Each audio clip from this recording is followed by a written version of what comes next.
How's it going, everyone? And welcome back to another episode of the Armed Scholar Podcast. First and foremost, I want to thank everybody for supporting the podcast. The response has been absolutely amazing. On the audio side, we've already reached, I believe, like top 75 of all political podcasts, which is amazing. So thank you guys so much for all of your support. And also just remember that I'm going to be releasing podcasts at least every Sunday here on the channel at 5 p.m. Now, in this podcast, we're going to be responding to some statements that have been made by Mathew McConaughey. He's advocating for gun control, but he's calling it gun responsibility. He's been on a media press tour right now and essentially trying to help implement the Bipartisan Safer Communities Act, which is one of the biggest gun control bills that's been passed at a federal level in a while. And that was all in response to the incidents in Uvalde. He's stepping into this whole discussion by trying to be, I guess, a middle person for schools to get the grants that the Bipartisan Safer Communities Act has made available when it was passed. Again, the Bipartisan Safer Communities Act was one of the biggest pieces of gun control legislation that's been passed in a really long time. And I think it offered like over $1 billion worth of federal funding to go towards various types of things, various types of gun control programs, and then also school initiatives. And I guess that's what Mathew McConaughey is wanting to step in with his nonprofit. Now, again, like I mentioned, he's been going on media tours talking about the gun control topic. And so we're going to respond to that as well, because this is all being tied together.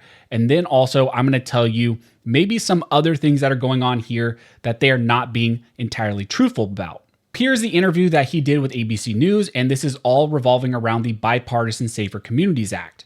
So all of a sudden, we were down there, and then Camilla got really close and ingrained with quite a few of the families and the mothers in particular. And when we left there, the consensus was, can you help make their lives matter? Yeah. So that led to us ending up in D.C., and then the president asked me if I would speak at a press conference there, and I sure as hell wasn't going to say no to that. That was over a year ago. Yes. I remember what you said. You said that there's a window to get something done. Right. And something was done, a bipartisan bill. 32 days later. Yep. But now we're over a year past Yep. that, and you're trying to make sure that that's actually working. Right. What I'm trying to do, my wife and I have started this Green Lights Grant initiative it's a follow through. All right. The first bill was passed to safe in schools in 30 years. Yeah. That's the Bipartisan Safer Communities Act. Yeah. It's got all these grants that can help secure schools physically. It's also for mental health counseling for the kids in these schools. It's the first time it's happened. Yeah. Bipartisan. It's come together. It's there. And it's already working in some ways.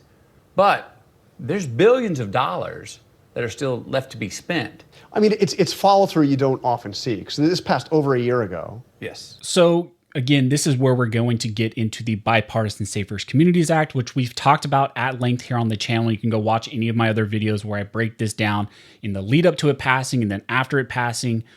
But it's always interesting. Like, they are praising the Bipartisan Safer Communities Act as something that's absolutely amazing. Oh, it's so great. It's one of the first ones in years that's been passed, with both sides, but really it wasn't both sides. You just had a couple of rhino, right-leaning individuals who flipped against, our fundamental rights and then helped to pass this Bipartisan Safer Communities Act. And then ultimately what this did, like they're mentioning, led to billions of dollars worth of taxpayer money that is now going to go to these vague federal grants to potentially help schools. We don't know if that's really going to happen. What we see often happen with a lot of these programs, especially like at a state level in California. California does this all the time, where they have grants in place for additional research for gun violence, is what they say, and things like that. And ultimately what that leads to is all this money, state level money, federal level money, just getting into the pockets of gun control advocacy groups like Giffords, Everytown, and other organizations. So it's always interesting that these things are praised as amazing. They have all this money, but really it just always ends up going towards gun control advocacy groups, like I mentioned. And it's always interesting because they just talk about the Bipartisan Safer Communities Act as it's just federal funding. It's just all this funding, and like it didn't do anything else. Now, again, like I mentioned, we've covered the Bipartisan Safer Communities Act more in detail, but some of those things, of course, conveniently, they're not mentioning here that the Bipartisan Safer Communities Act did, is it expanded certain restrictions on individuals 18 to 21 from being able to do certain things. It opened up juvenile records as potentially being able to be used to prohibit certain individuals 18 to 21 from accessing firearms or being able to purchase or possess firearms. It then did other things as well, but one of the main things, the more concerning things, is it incentivized through federal funding, like they're mentioning here, for more states to implement red flag laws. The federal government is holding out this huge carrot to get more states to essentially infringe on your ability to keep and bear arms. And I highly recommend that, if you guys want to learn more about red flag laws, go watch one of the recent videos that T-Rex Arms put out. Isaac over there at T-Rex Arms did a video on red flag laws. I got to collaborate a little bit with them in making that video and give some of my insight and, help them a little bit with some of their talking points. So I highly recommend you go watch that so you can understand, all the intricacies of red flag laws and the potential issues with those. So, it helped to potentially expand red flag laws across the entire US. And then it also did something where they claimed that it's closing the so-called boyfriend loophole. The boyfriend loophole is something we've heard about quite often. And this is probably one of the more nefarious things that the Bipartisan Safer Communities Act did. And again, this is not tied at all to anything that happened in Uvalde. A domestic violence restraining order was not at issue at all in Uvalde, but they threw this in there because, again, this was a comprehensive attempt to implement gun control, utilizing one of those incidents to pass more legislation. Now, what this did is it expanded the potential partners that could then try to get a restraining order against you. There was some interesting language in the Bipartisan Safer Communities Act where it expanded the definition of what an intimate partner or an intimate relationship would be or would qualify. And it led to really potentially a lot of questions where maybe even someone where, casual acquaintance, maybe you go on one date with this person, they could potentially qualify as an intimate partner and then, try to get a domestic violence restraining order against you really without any basis quite often with these restraining orders. There was a lot of things wrong with the Bipartisan Safer Communities Act, and to present it as something where it's just simply providing this awesome federal money, billions of dollars, to try to help our schools really isn't giving the full picture. But of course, they don't want to give the full picture. They want to paint this as something as amazing, as completely rosy, as not gun control. It's just simply gun responsibility, which they're going to get into here in a little bit. And billions of dollars for school safety. Great. That's awesome. And then you find out, you come along now, a year later, and the money hasn't gone out yet. Well, most of it hasn't. Look, let me give you some numbers here. Congressman Gonzalez comes to me about 3 months after Uvalde. And says, Matthew, Camilla, 119 schools, 112 applications, 0 awards. What are we doing? That math does not happen. That's a 0 success rate. One, way too few applications. Number two, the 12 applications, we went 0 for 12?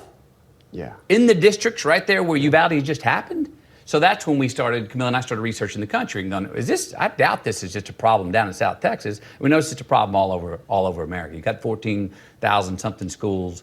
This grant initiative, the Green Lights Grant Initiative, is going to connect those districts to those billions of dollars. That's there, available, and wants to be used to make our kids safe. It suggests there's something wrong with the system. If you pass and they admit this, it, though. The government admits that it shouldn't be this complicated. You said something else at the White House. You said that the middle ground is where most Americans are.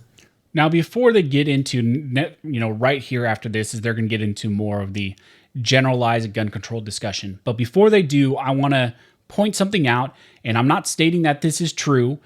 This is just my view into the Bipartisan Safer Communities Act, because again, this whole initiative, the Green Light Initiative that Mathew McConaughey is doing, this whole press tour around this is all centered around his nonprofit, the initiative that they're doing, and how it's going to connect with the Bipartisan Safer Communities Act and help these schools apply and try to get the federal funding. Digging into, and I found it very curious that they were so focused on the Bipartisan Safer Communities Act, which in some ways I understand because it's directly tied to the incident that happened in Uvalde and was passed in direct response to that and some other incidents. But I did a little bit more digging, and it's interesting, some of the language that you heard him say in the promo where, it's going to be fully funded, 100% free for these schools. Primarily, it's going to help with grant writing and helping these schools essentially write their proposals. And, this is getting a little bit into the weeds about how some of these federal grants work, but, writing the proposals, writing the applications to apply for these federal grants to potentially get this $1 billion that's provided by the Bipartisan Safer Communities Act and get them, to their schools so they can implement it, for mental health or whatever else they're going to try to do under these federal grants. But when you look into the Bipartisan Safer Communities Act, and I'm going to pull up the text right here, and I did some digging, and I'm not saying that this is absolutely what this nonprofit is doing, but it is something that's happened quite often with a lot of these other, nonprofits and these other organizations that, have dealt with state level funding or other federal funding. Is there is an incentive often for these nonprofits to get engaged in these things. Like, again, when you have about $1 billion hanging out there from the federal government, you do a little bit of digging, there may be some other things that go on. So here specifically in the Bipartisan Safer Communities Act, it talks about technical assistance. And it states that the secretary may provide or continue to provide technical assistance to recipients of awards under subsection A. And here's something that's interesting too, it talks about contracts. It says award a grant or contract to an eligible public or non-private private entity as determined by assistance pursuant to this subsection, and 10 in subsection H as to redesignate by striking $9 million for the period of the fiscal years of 2018 through 2022 and inserting $31 million for each of the fiscal years 2023 through 2027. Now, what does that mean? It means that through the Bipartisan Safer Communities Act, there was a change in some federal language. And through the Bipartisan Safer Communities Act, there is about $31 million that's hanging out there where potentially qualifying nonprofits or public organizations that provide technical assistance under the Bipartisan Safer Communities Act, they can have potential access to that $31 million. Now, I'm not saying that's what's happening here, but it's always interesting when you sometimes follow money or things that are going on. Again, not saying that's what's happening here, but under the Bipartisan Safer Communities Act, there is money out there for nonprofits and public organizations to help implement what is essentially federal gun control. Sometimes you hear conversations about people, talking about they're doing things out of the goodness of their heart. Nonprofits are doing this out of the goodness of their heart, but also keep in mind, a nonprofit is just simply a tax designation. It doesn't mean that a nonprofit doesn't make money. Oftentimes nonprofits make quite a bit of money. I think once I heard that maybe even the NFL at some point was a nonprofit, and you wouldn't think of the NFL as a nonprofit, or some of these other big companies that make millions and billions of dollars are technically nonprofits. So get that out of your head, thinking that just because something is designated as a nonprofit and is helping, do grant writing and is doing potentially good things, that they're not going to make money, especially when the federal government is involved, especially when $1 billion worth of federal funding is involved, when something like the Bipartisan Safer Communities Act is available. And again, you can see by the very language in the Bipartisan Safer Communities Act that those type of public organizations or nonprofits that are providing technical assistance potentially could have access to up to $31 million that's hanging out there by the federal government that, again, is trying to incentivize nonprofits and other organizations and other people to get involved and help them implement this gun control piece of legislation that was passed. Yeah. On this issue, the guns yes. issue. I think you're right, but I've also been following the gun issue for years after tragedy, and nothing gets done. No. On the gun side of it. So as part of the issue, the way it's framed, because it does freak out a lot of people that consider themselves strong Second Amendment. Sure. They think any measure is a measure towards confiscating all guns. So how do you speak to those people? I think that's kind of what you were doing at the White House. One of the things, it was just one word. Yeah. I went in there and flipped, seemed to get those hard Second Amendment defenders' ears to at least listen. Yeah. And that was, I changed the word from control to responsibility. Right, they hate gun control. Well, control sounds like a mandate. And nobody wants to mandate. No one wants to be controlled. But responsibility is still something that we can all go, yeah, I'll take responsibility. And a lot of the far right or the Republicans, they almost feel like responsibility is a value that they have ownership of. And it's a sense of almost pride and honor to be responsible. So when the narrative got changed and the questions and started calling it gun responsibility, a lot more conversations I even noticed in the few days that we were there were able to be had from both sides, because the Second Amendment defenders could talk responsibility. They could look you in the eye and talk responsibility with someone from the other side of the aisle. I mean, some of the issues. So like I mentioned, there is what I was talking about, where they're going to try to potentially flip, the new, or change the term gun control and now make it simply as gun responsibility. Essentially trying to make you take this bitter medicine with some sort of sugar. They think by just simply changing the term from gun control to gun responsibility that magically we will forget what they're trying to do. It's still gun control. It's still, the things that he's saying that we're concerned about, the control aspect of it, the federal government overreach, the state overreach, the government overreach, the restrictions on our fundamental right to keep and bear arms, which shall not be infringed. It's still doing that. By simply changing the name doesn't change the fact of what you're really doing. It just makes it seem like you think we are dumb and don't understand by you flipping the name that, it doesn't change anything. You think that you can just deceive us. So I find it really interesting, that he's putting this forward. And we see this happen all the time, from the anti-gun agenda side, where they think that changing some terms or using certain political buzzwords will make certain people react certain ways. They do that quite often with so-called ghost guns. They throw out terms like ghost guns. And we all know that there is no actual legal definition of what a ghost gun is. Oftentimes, they're just simply talking about unserialized frames or receivers. And even under that umbrella, it encompasses so many different things. You can be talking about 3D printed firearms. You can be talking about things like 80%ers or polymer 80s. You can be talking about, simple handguns or firearms that have their serial numbers that were originally on there scratched out. So they think by throwing out these certain terms that they're deceiving people. But don't be fooled. Gun responsibility may be something you see pop up quite often now, but it's just simply being used as a placeholder for gun control, which gun responsibility implemented the same way as gun control is still absolutely gun control. That you specifically have talked about. Universal background checks, raising the age for purchasing of assault rifles, national red flag laws, a longer waiting period for assault weapons. Yeah. These are positions that have widespread. So a list of things McConaughey potentially is advocating for, and I'm sure he's going to go on right now to advocate for those. Does that sound like gun responsibility, or does that just sound like more gun control? To me, it just sounds like more gun control. So you can call it whatever you want. It's still gun control. You're talking about federal waiting periods. We have a waiting period in California, the 10-day waiting period. Have we seen the statistics show that the waiting period has done anything to reduce crimes? No. The state of California has some of the highest crime rates out of any state. Red flag laws, California has red flag laws. Have we seen it reduce crimes in California? No, we haven't.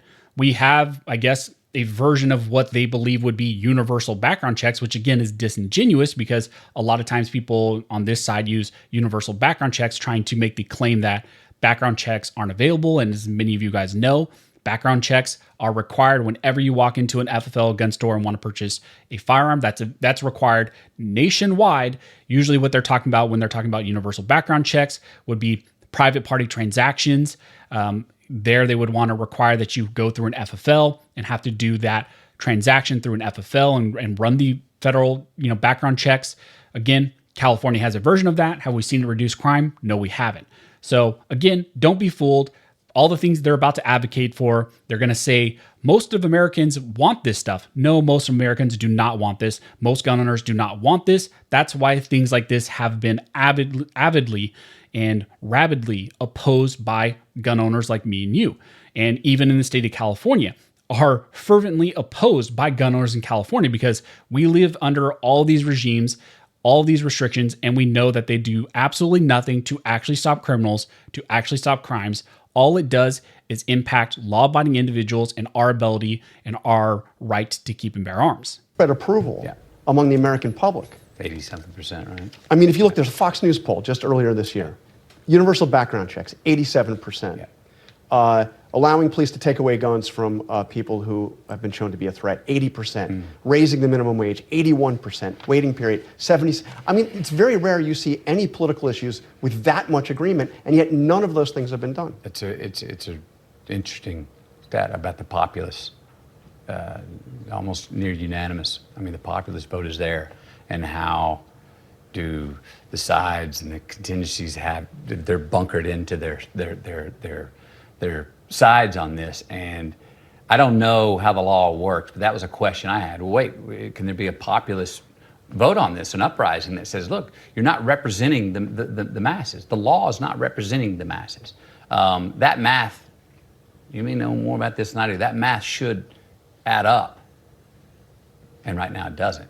Do you have advice to particularly Democrats on this? So 2 things there. First, they're talking about this Fox News polls, how 80-something% of people, are advocating for universal background checks and all these other things. You guys know, but just look into how those polls are done. They often just poll, a certain number, usually a very low number of people, 1,000 to 2,000 of people that they call on the phone that they potentially get to answer. They ask them a quick question and those people say yes or no, or whatever. It doesn't really indicate, by any means a national consensus like they are trying to say. Usually these polls are skewed in very interesting ways, and they actually aren't pulling a large sum of people like they are trying to represent. Do you think 1,000 people that maybe are contacted just in one specific state, or in, maybe a specific subset of states, or certain people who will only answer during those time periods of those days that they're calling, who maybe don't work or whatever, do you think they actually represent the entirety of the US and the entirety of gun owners? I would say no, they don't. So again, those polls are always, I hate when they throw those out there, because you can really find statistics and polls to represent any side, especially nowadays, the way that those are done.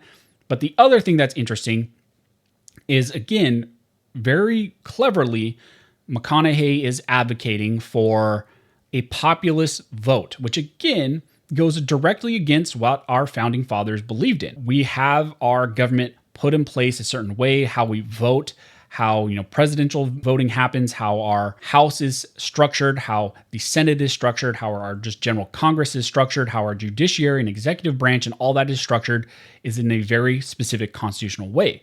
Here, what McConaughey is advocating for is, hey, I think 81% of people who took this random poll indicate that, yes, we believe in all these things. So because of that, we should just say, we should be able to bypass those traditional democracy structures that we have in place, that have been put in place and have served us well over our history. We should just be able to bypass those things because I want, or I think that we should do this, or the people that I'm around believe that we should do this. So again, it's always interesting when you really dig into what they're truly saying, what they're really advocating for goes against some of our fundamental principles that we have here in the US. And they're trying to represent it as something that, most Americans would believe in. But really, when you peel the onion a little bit and you see really what they're doing. The minute they speak about gun control, Yes. I mean, you mentioned one thing, get rid of the word gun control. Right.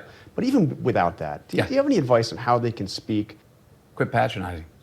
There's a whole lot of Americans that need you to at least meet them where they are and what they're understanding and how they've grown up on this issue with guns in their lives, and how most of them do handle them responsibly.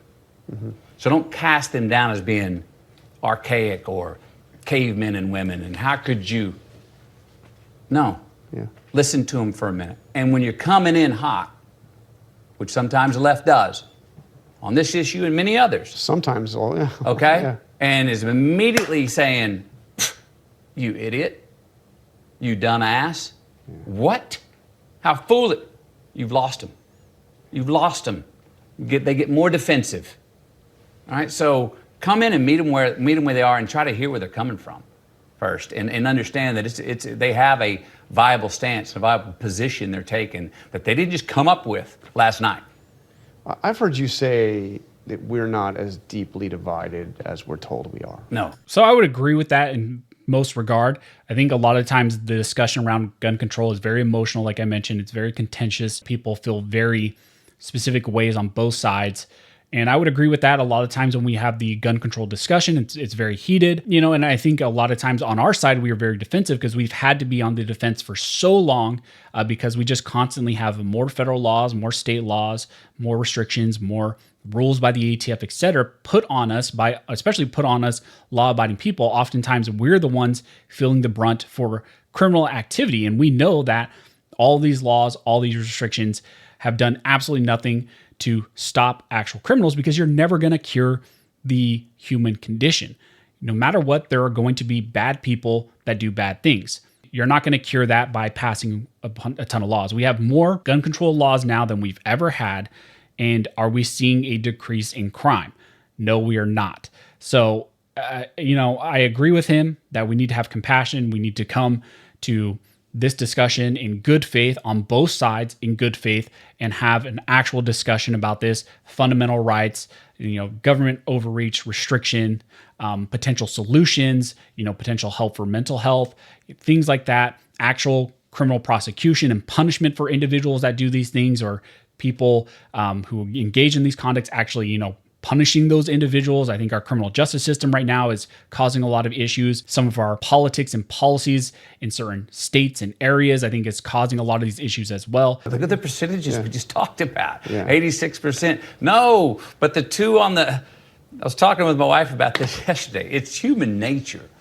You don't slow down to 35 miles an hour on the interstate because everyone's looking at the daisies in the rainbow in the field to the right. No, you slow down to 35 on the interstate going northbound because everyone's slowing down to look at the car wreck on the southbound traffic on the other side. Right. We love the wreck. Yeah. We love it's entertainment. We don't put our finger on.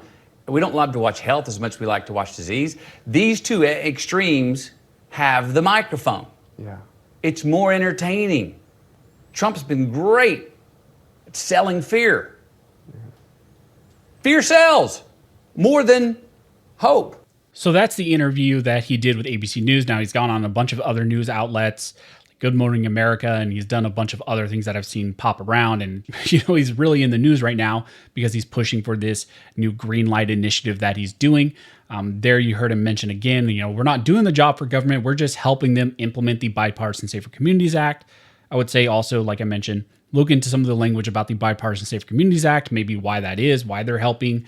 Not sure again. Can't say that that's absolutely true. They say that, it's fully funded. It's free for these schools to, use their initiative. How that's being done, I don't know. But looking at the Bipartisan Safer Communities Act, I can maybe make a guess about how that's happening, or maybe some of the incentives would be for nonprofits or some of these organizations, stepping in to try to, serve as that conduit between the Bipartisan Safer Communities Act and those schools. Again, just some of the reaction to the gun control or the gun responsibility discussion that Mathew McConaughey is currently putting forward. It seems like he's one of those new mouthpieces for the gun control side because he's an actor. He speaks well. A lot of people like him. A lot of people like his movies. A lot of people like his commercials, all that stuff. He's a well-liked individual. He's Hollywood, all that stuff. So the Biden administration brought him out after Uvalde when he spoke on this topic. So it's always interesting when someone like this pops up all of a sudden, is now hailed as kind of the new wave of gun control and has the new claimed middle of the ground approach, and solutions and all that stuff. Just some of my responses. Again, I don't think that the Bipartisan Safer Communities Act is this awesome piece of legislation like they claim, where it's just simply providing federal funding and it's not doing anything else, and it's not harming your right to keep and bear arms, and it's not harming individuals. Like I said, the Bipartisan Safer Communities Act does a ton of other things.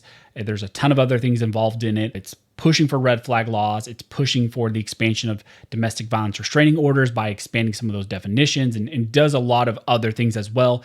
Specifically targets 18 to 20-year-olds. Just my responses to Mathew McConaughey. Let me know, guys, down below in the comment section what your thoughts are about this. What are your thoughts about this new term, gun responsibility, in the place of gun control? What do you think this really is? Do you think gun responsibility means what he's saying it means, or is it just simply gun control packaged in a new way? Let me know what you guys think about this podcast. And also, if you're listening to this on the audio side, either on Spotify or Apple Podcast, make sure you leave reviews, 5-star reviews, or leave actual text reviews, because that helps the algorithm over there. And also, it's helping us to grow the audio side. Like I said, we are already ranking in the political side of, Apple Podcasts, which is absolutely amazing. Only after 3 or 4 releases of this podcast here on the main channel, we've gotten quite a bit of traction. So thank you guys so much for all of your support. And again, if you're listening to this on YouTube, or you're watching this on YouTube, and you'd be interested in the audio side of things, you can get that over using the links down below. So again, thank you guys so much for all of your support. But as always, don't forget to like and subscribe. And never forget, this nation was built by armed scholars, and this nation will be maintained by armed scholars.